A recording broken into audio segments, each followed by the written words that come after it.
from the book of Sirach. God sets a father in honor over his children. A mother's authority he confirms over his sons. Whoever honors his father atones for sins and preserves himself from them. When he prays, he is heard. He stores up riches, reveres his mother. Whoever honors his father is gladdened by children, and when he prays, is heard. Whoever reveres his father will live a long life. He who obeys his father brings comfort to his mother. My son, take care of your father when he is old. Grieve him not as long as he lives, even if his mind fail. Be considerate of him. Revile him not all the days of his life. Kindness to a father will not be forgotten, firmly planted against the depth of your sins, a house raised in justice to you. The word of the Lord.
Blessed are those who fear the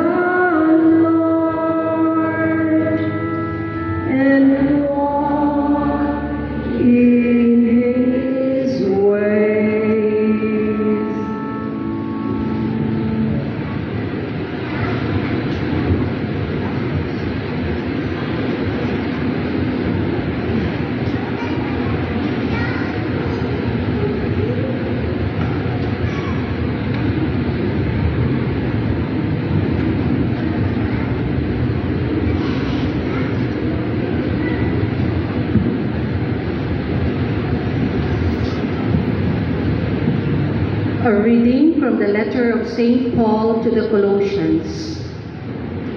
Brothers and sisters, put on as God's chosen ones, holy and beloved, heartfelt compassion, kindness, humility, gentleness, and patience, bearing with one another and forgiving one another. If one has a grievance against another, as the Lord has forgiven you, so must you also do. And over all this, put on love, that is the bond of perfection. And let the peace of Christ control your hearts, the peace into which you were also called in one body. And be thankful. Let the word of Christ dwell in you richly, as in all wisdom you teach and admonish one another, singing psalms, hymns, and spiritual songs, with gratitude in your hearts to God. And whatever you do, in word or in deed, do everything in the name of the Lord Jesus, giving thanks to God the Father through him. Wives, be subordinate to your husbands, as is proper in the Lord. Husbands, love your wives, and avoid any bitterness toward them. Children, obey your parents in everything, for this is pleasing to the Lord. Fathers, do not provoke your children, so they may not become discouraged. The word of the Lord. Thanks be to God.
The Lord be with you.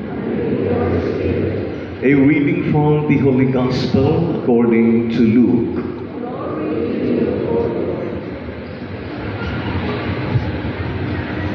Each year, Jesus' parents went to Jerusalem for the feast of Passover. And when he was 12 years old, they went up according to festival custom.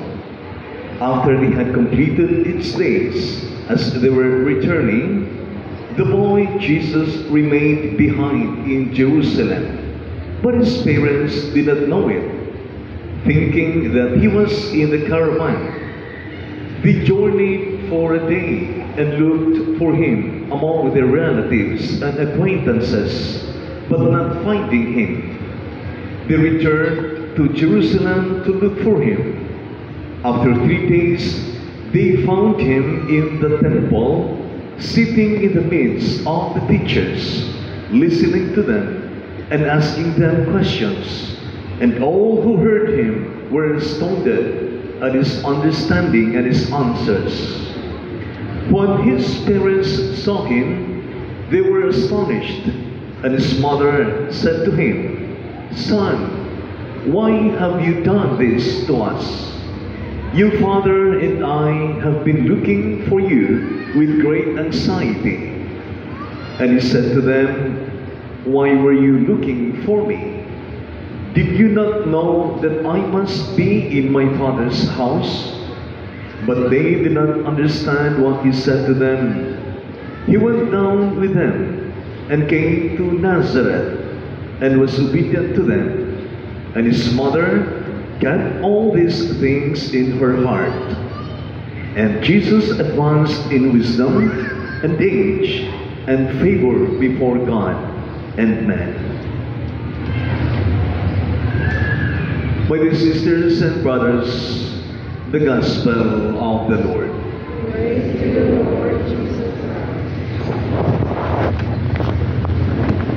Mayong buntag sa tanan. A couple of days ago, we joyfully celebrate the birth of Christ. And now, we focus and reflect upon the feast of his family, his human family, together with his father and mother, Mary and Joseph. For me, my dear friends, we have all the reasons why the church have arranged an event to celebrate, for us to think and even imagine and reflect that each and every individual, we came from our own family. So that's nga makaingon ta nga ato po kang itangdig, no? Ang tagsa-tagsa na to ka pamilya, to the family nga gitawag na to Holy Family of Jesus, Mary and Joseph. Although makaingon ta nga the family of Jesus, Mary, and Joseph is a perfect model for us. Though they live ordinary lives, ang ilang pamilya, gani nagpuyog lang na yano na tayo, pobre, kapos. But they are perfect in God's eyes. In compared to our own families, yes, nobody can say nga among family po Father, perfect po. No. Kay lagi, kada usa nato dunay kakulangan. Dunay mga matawag nato mga lapses usab sa kinabuhi. Mga buhat nga dili makapaypon sa Ginoo. But then again, my dear friends, kusa di ka challenge to all of us. Kay while we offer and we lift up our own families, nakunta Lord, may unta akong pamilya, may sama sa pamilya ni Jesus, Maria o Jose. Although, dili yun na makatupong, pero mauni ang naghatag na to hope, and at the same time, kaya itang maikaingon na nga angay na magpasalamat sa Diyos. Because today, my dear friends, we are all reminded that every person came from a family, came from parents. Precisely we heard in the readings of today, the basic attitude and the basic responsibilities of each parents to their children and children to their parents. Love your parents, honor your mother and father. Pagkanindot, nagunato itong hinahinay, palikan usap ang kanusa na to nganong nahimo ta karong ingon ani, we go back sa atong kagikan. And of course, makaingon ta, yes, Father, my own family, tinggal makaingon ta, dili perfect.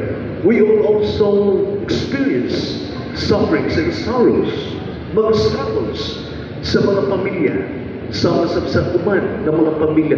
Doon na ko ikaugalingon pong struggles as I grow up.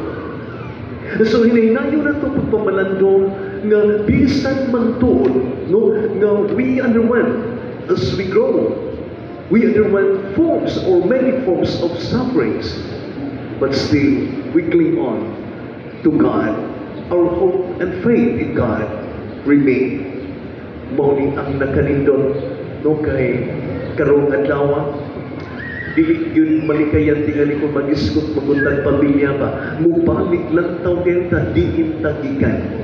Like for me, no, last night, as I reflect on the gospel today, the readings of today, the celebration of today, ako ning nabalik lang tao, mismo diin ko gikan. The same with the rest of the families around here. My family was so really perfect. May mga kakulangan. Pero daghan kong nahinumduman, nagitudlo sa akong ginikanan. Daghan kong nakatunan, nga hangtod karon ako ning ipuy-an. Sama sa tingali sa ginikanan ni Jesus. Ni Jose ni Maria, mi-allow si Jesus na mudako siya sa tawhanong ginikanan. O mi-allow siya na matulungan siya sa mga gawi nga makapaygon sa Ginoo. Although Diyos siya, muli kanindot mo, bisag Diyos sa Jesus, pero mi-allow siya kung sa maling pagpuyo ng kalibutanon. Except lang sa sala, of course, no? Huwag sa sala. Pero kita mausap atong tanaw, mi-allow ta nga magihan sa itong ginikanan, matulungan sa itong ginikanan. And so perhaps we evaluate at this very moment, what were the things that I've learned from them? Ato na ipangutana itong kagulingon karon. Perhaps most of us makaingon ta, dili man tingani yun tanan atong mahinumduman, but may na lang ba? Do na tayo very cognizant kamay na lang. Like for example, on my part, ako na ni-share, no? Kay bisag paring na ko pero hindi ko kalimot. Giingnan ko sa kumama one day, it was during Christmas Day. Amoring pamilya, we never used to kanabitang maghikay or even birthday, doon okasyon, maghikay pa, maghanda, But ang may numduman na yun ako, nga manimba yun me during Christmas, talong yun me kung kinsay mag-birthday, madomingo, mag-usan yun me o panimba. Kanatong may pami. Sa dagko na, kanigdagko na ta, no? Mura magkiwawan naman ta kuyog sa ginikanan o maghihay na. Pero may na lang, kay ipadayon na gihapon, kanabitaw itudlo to go to Mass. Especially kung doon na occasion. Nasumutay ko nang duman, usa na, go to Mass.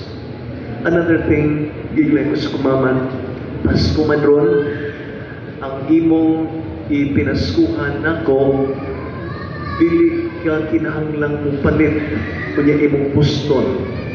Kung sa manakma, ay mong pinaskuhan nako, pag binutan ra yun. Pag binutan ra yun, di ko kalimutan na hangtod karon kay nagkaigong kuno. From that time on, nagkaigong gusto ko muglingon. Ganun ako ram sa giingnan, akong umangigsuon man, unog nun may kabuo. Tingali tanaw nila na ko, no? Sa kuhan kay ko ganang, sitaw ganang kulisaw kay ko. O angay yun, nga kailan magbinutan yun ko. Well, maybe perhaps, no? Ngay ako lang, kuhan kay ko kaniat to. Lahit na yun ba? But ako nang inumduman. And from that time on, nalingkamot ko nga to be good. Simple rin kayo. No? Na akong mapakita, not only to show to my mother, but most importantly, akong nakatunan. Kada bitaw giingon sa Salmo responsorial karon, in the responsorial psalm, akong basahog balik. Blessed are those who fear the Lord and walk in His ways. Blessed are those who fear the Lord. Fear the Lord. Kining matang sa fear maigsoon, gitawag mo siya holy fear. Kaya itong kahadlok nga kung makahimong katutang, dili mahimong ang Ginoo nimo. Kaya itong kahadlok nga kung makasal ka, masuko ang Ginoo. Mo nang matang sa kahadlok. Mo na'y ang usap na katunan, kahadlok ang Ginoo. Sa mga butang na dili siya may mo, dili siya malipay. So that duwa man ko ng ka-perfect ani, kaya pagkasala, maghihapon ko, isang hapon gani karon, pero kana lang daan no virtue ma. Fear of the Lord. Kahadlok sa Diyos. Kay matun pa, if we walk in His path with fear, naaragid siya. So, pipila lang ni Mason only few na akong i-share coming from my own personal experiences go on with my family. And perhaps, daghan sa prong masulti, no? Mapamanandungan sa tagsatak sa inyong nagkagikanan, mga experience na manong nahimo mong ingon aning karon. But on the other hand, I'm inviting you as well to think and consider to all many brothers and sisters around us nga wag yun intaw kasulay pagpangga o pagmahal sa ilang mismong ginikanan tungod kay aguman unfortunately gibiyaan na aguman itaw ipa-dakot na ipa-adapt lang baka o ipa-dakot sa lula sa iyaan sa uyuan kay wa ang iyang amahan wa ang iyang ina maybe perhaps daghan mong nailhan no nga na yung suod ninyo nga nagdako sila na what is the experience of the family. Let us think and pray for them. Makaikot tingalit ka, Lord, good for me, di ay, kaya I grow up in a normal family, di sadly perfect. But my other friends, among na atong naihan, huwag itang sila kasulay. And hopefully, muli din now, even they themselves didn't experience a full family, a love and care in the family, makahinumdum nga dunay Diyos nga atong amahan. Nga we as His children, by baptism, we are a big family. Nga dunay Diyos di ay gihapon, nga ilang mahog o manauman, gabi sa guwa. Sila nag-experience o kanang ugma sa biological parents nila. Pero, dunay heavenly na Father nga atong giila o labaw sa tanan nga as we journey together apil nga po sila. So this manner as we celebrate and continue celebrating this Mass, usa na yun ang atong kulto nga ipasidunggan ang Holy Family precisely not because of their what they have kay wa sila ila. They are poor, but they are rich before God's eyes. Why? Because the importance of obedience to God's will was the core of their lives. Ang kinauyukan nga mao yun ang pagtuman sa kabubuton sa Dios, mga panahon sa Dios, mao'y ituman sa Holy Family ni Jesus, Mary, and Joseph. As in the Gospel, when Jesus was 12 years old, annually ilang ibuwan ang gitawag Passover.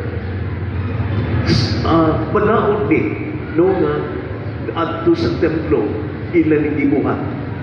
And tingaling magkaingunta, earthly laws ni siya. But then again, masakot sa nato, nga all in all, the divine law maogyo'y ipatigbabaw sa manangan ng pamilya. In the same manner, matahigayon ng sigbatan, mo amputa, manikamuta, nga mutuman sa kabubuton sa Diyos sa iyong mga sugo, maunay angay o nindot kayo na itong hinumduman. So many friends, padayon ta sa atong tinguhan nga along the way magatuman sa kabubuton, sa mga panahon, sa mga itulog sa Diyos kanato. So that in this way, we become no kanang kaimutan sa Diyos at umangan niya. Isip iyang mga anak, isip iyang gitawag na one big family. Amen. Please all rise and let us profess our faith. I believe in one God, the Father Almighty, maker of heaven and earth, of all things visible and invisible. I believe in one Lord Jesus Christ, the only begotten Son of God, born of the Father before all ages, God from God, light from light, true God from true God, begotten and made consubstantial with the Father. Through him all things remain. For us men and for our salvation, he came down from heaven. and by the Holy Spirit was incarnate of the Virgin Mary and became man. For our sake he was crucified under Pontius Pilate. He suffered death and was buried, and rose again to the third day in accordance with the Scriptures. He ascended into heaven and is seated at the right hand of the Father. He will come again in glory to judge the living and the dead, and his kingdom will have no end. I believe in the Holy Spirit, the Lord, the giver of life, who proceeds from the Father and the Son, who with the Father and the Son is adored and glorified, who has spoken through the prophets. I believe in one holy Catholic and Apostolic Church. I confess one baptism for the forgiveness of sins, and I look forward to the resurrection of the dead and the life of the world to come. Amen.